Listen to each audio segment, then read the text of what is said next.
So essentially, the APCA looked at physicians' attitudes about physical therapy, and then also the way physicians perceive that consumers think about physical therapy. And what it said essentially was they think a little bit more highly of physical therapists than they do orthopedic surgeons, and a little bit higher about orthopedic surgeons than they do about OTs, and then chiropractors, further down the totem pole. And, at the end, the kind of the summation, the conclusion of the APTA was, okay, what can we do to make it better, the relationship between PCPs and PTs? And it's so important that we do that. Preaching to the choir, right? I talk about this a lot. And this, developing a synergistic relationship and improving communication. But all of those things that are going to make it better require incentives. And when you talk about, I've heard you speak about this many times listening to your podcast, this is how business works, right? This is how professionals think about things. There have to be incentives for something to change. And right now, there's not great incentives for physicians to communicate with PTs. There's not great incentives for PTs to communicate back. And frankly, PTs don't have the time, and they don't have enough reimbursement to make the time. And the only real solution is value-based care. It goes back to value-based care. The only way we're going to get to that place. And as I've made this argument also many times before, to me, we need a groundswell of support in the physical therapy community to also, even though it's hard to stomach and swallow, I know for many therapists, we need to be embedded in primary care practices. It's not going to be for everyone, but if we want to be carried along with primary care as it's growing and as more reimbursement is going to primary care and as the alternative payment models focus on primary care, and we can do so much more than CPs even know we can do. There's no other way except in person, doing warm handoffs, discussing patients real time. There's no other way to do it in my mind. And I will, absolutely die on that cross that until we do that. And that's part of what the profession is going to believe. We're going to be stuck essentially spinning, not the cash-based stuff. That's a separate topic, right? So let me stop there and see what your reactions were. And one of the things I love about your like talking with you is that you're able to take very complex topics and explain them in a way where I don't feel like an idiot. And I think that's a lot of the feedback that I've gotten from the episodes we've shared with you or done with you as well. I don't know how to respond to what you're saying. So I have a question. I feel like an idiot asking it, but I don't know where else to go with this. So, I live in Virginia, and I imagine my primary care doctor in the facility he's at is just like everywhere else.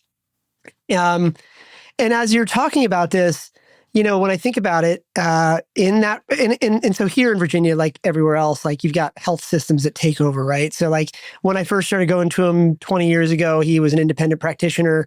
And then Inova Healthcare is like the big thing here in Virginia, and they rolled everybody up, right? And the thing is, like if I were to drive out here, his office is like 10 minutes from me now.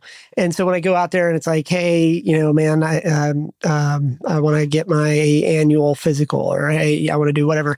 The interesting thing to me, and again, I feel like an idiot asking the question because I don't know how to articulate it, but if I were to go in there, and I bet you if I were to line up all the people that work in that office against the wall and then ask them what they all do, you got front desk people, you got the doctors, you got the nurses. There's actually the people that draw the blood and stuff like that, phlebotomists. Yeah, that's such a hard word to say.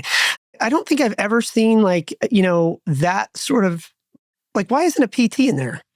And I don't know if that's a dumb question to ask, but it's why isn't that? Because I think about it from the perspective of if they had a PT there, then I could get referred across the hallway or vice versa, but they don't. Instead, and this is a direct access state, of course, but at the same time, even if they do want to refer me to somebody, they're like, here's a list of 12, go away.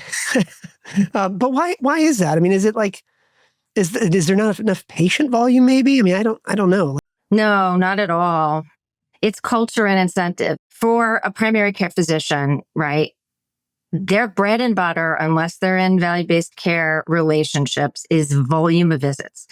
So for them, they don't have a great incentive as they're structured in a typical practice, kind of the old fashioned practice, to embed a PT because they want, as they should for their business model in fee for service, they want to see those patients first. They don't have a great reason to have a therapist in house. Yes, for the good of the good of their hearts, they want their patients who they think they would benefit from PT. They want them to go. They'll give them the prescription. They'll spend a minute because that's about all the time they have. They'll spend about a minute talking about it. And then they're going to cross their fingers, hope they go.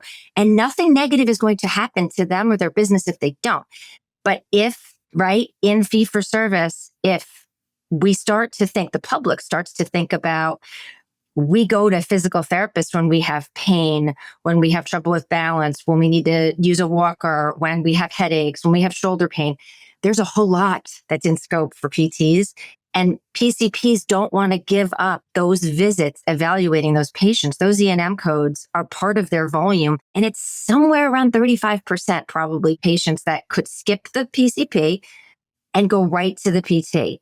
But then you take, right, and I wrote about this a little bit there and other times, if you take a practice that said, okay, we're going to take all of the delegated risk from the payer. The payer is going to give practice XYZ all of the dollars, and you are going to be responsible for every dollar that's spent, right?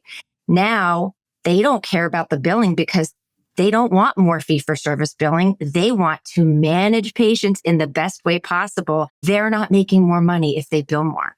The way they're going to make money in that, non-fee-for-service capitated, not the old-fashioned capitated, where it's just you're paying them up front, but capitated and then earning money on the back end for saving dollars by preventing hospitalizations, not by using less therapy, right? They want more therapy. They want more mental health. They want more social work intervention. They want people safe, right? That's a whole different paradigm. And PTs should and can be bearing the brunt of those workforce challenges, doing the interventions that will prevent things like avoidable orthopedic visits and avoidable MRIs and surgeries and injections and all of those things that start to skyrocket prices.